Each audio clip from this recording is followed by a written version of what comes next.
નામ રાહુલ રાઠોડ છે, સોમનાથનો વતની છું અને ટીમેક્સિટી લિમિટેડની શરૂઆત કોલેજ લાઈફમાં કરી હતી. આજ ઘણો સમય થઈ ગયો ટીમેક્સિટી લિમિટેડની જર્નીનો, કે જેમ જેમ ટીમેક્સની શરૂઆત થઈ ત્યારથી જ હું ટીમેક્સિટી લિમિટેડમાં ફર્સ્ટ મારી કંપની અને સારા એવા ગ્રુપમાં આવી ગયો. સારા લોકોએ મને પ્લાન બતાવ્યો, જે બધા જ લોકોને થેન્ક યુ કહીશ. કે જે મારી અપલાયન છે હિરેન સર, મયુર સર, એ બધા માટે જોરદાર થેન્ક યુ. અને મારી આજે જે મને એવોર્ડ આપ્યો એ બદલ મારી ટીમનો ખૂબ ખૂબ ધન્યવાદ.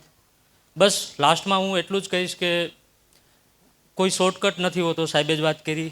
બટ વાત હું એમ કહીશ કે લોંગ વિઝનથી કામ કરવું જરૂરી છે. એકાદો વર્ષ કામ કરી લઈએ ટીમેક્સિટી લિમિટેડમાં અને સફળ થઈ જશું એવું નહીં થાય. સાપસીડીની ગેમ હોય છે, બધા લોકો નાનપણમાં રમી ચૂકેલા છે. કે ઘણીવાર આપણે 99 સુધી પહોંચી ગયા હોય ને 100માંથી પાછા આવીએ, અથવા 98 સુધી પહોંચી ગયા હોય 99થી પાછા આપણે આવીએ. તેવી લાઈફ ચાલ્યા કરતી હોય. મારી લાઈફ પણ એ રીતે જ પ્રોગ્રેસ કરતી રહી ધીમે ધીમે.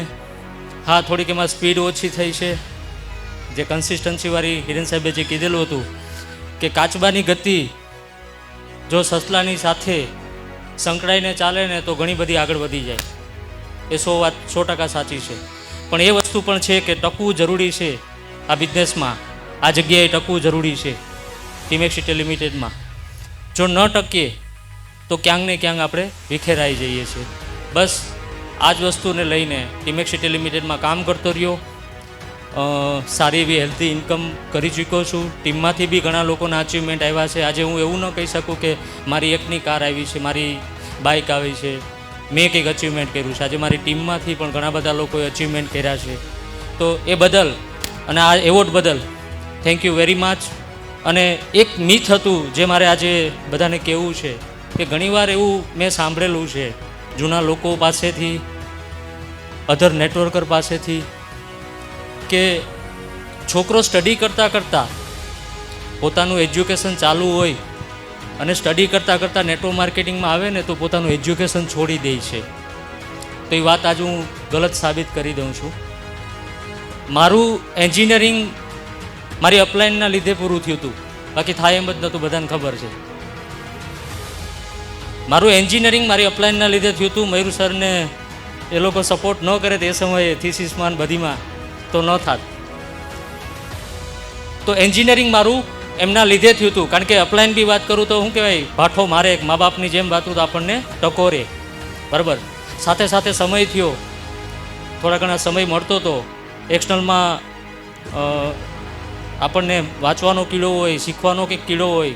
તો સમય જતાં 5-7 વર્ષ પછી એક ડાઉન લાઈન આવી અને એની મને ઇન્સ્પિરેશન આપ્યું કે સાહેબ આપણે કાયદા કાનૂન વિશે જાણવું જોઈએ. આવનારા ટાઈમમાં વાત કરું તો આપણે ઘણી બધી જગ્યાએ ટીમો આપણે લઈને જવાના છે. ઘણા બધા નિયમો આપણને ખબર હોવી જોઈએ, તો ગાઈડન્સ આપણને મળતું હોવું જોઈએ. તો મારી જે એક ટીમના વ્યક્તિએ મને ઇન્સ્પિરેશન આપ્યું અને વાત કરું તો આજે હું વકીલ બી બની ગયો છું. તો એવું નથી કે ભણતા પણ ટીમેક્સ કરતાં કરતાં પણ તમે એજ્યુકેશન બી કરી શકો. અહીં ઘણી બધી હાઉસવાઈફ છે, પોતે વાત કરું તો પોતાનું કામ કરે છે, સાથે સાથે કામ કરે છે. તો આ એક મિથ છે, એને મેં સાબિત કરી દીધું છે કે ભાઈ કોઈ નેટવર્કર કે કોઈ સ્ટુડન્ટ ટીમેક્સિટી લિમિટેડની જોડે આવે છે અને એજ્યુકેશન છોડી દે છે, ડ્રોપ આઉટ થાય છે અને પ્રાઉડથી બોલે છે કે અમે બી વાત કરું તો એજ્યુકેશન છોડીને અહીંયા આવ્યા હતા તો અમે સફળ થયા ને તમે થશો. ના, મારી અપ્લાયની 2 ડિગ્રી લીધી તો મને પણ હક છે કે હું 2 ડિગ્રી લઈ શકું. તો બસ એટલી જ વાત કહીશ અને થેન્ક યુ, બધાનો આભાર. મારી સૌથી એક સારી પંક્તિ મને બહુ વધારે પ્રિય છે, એ પંક્તિ કહીને મારી સ્પીચને વાઇન્ડ અપ આપી દઉં કે સમયનો સાચો નિયમ છે તે ક્યારે અટકતો નથી અને પ્રેમનો પાકો નિયમ છે કે ક્યારે ટકતો નથી. સમયનો સાચો નિયમ છે કે જે કોઈથી અટકતો નથી ને પ્રેમનો પાકો નિયમ છે કે કોઈથી ટકતો નથી. દુનિયાનું તો કામ છે આપણને ભટકાવવાનું. દોસ્ત આ રાહુલ રાઠોડ છે તે કોઈથી ક્યારે ભટકતો નથી. Thank you very much. Thank you Rahul sir.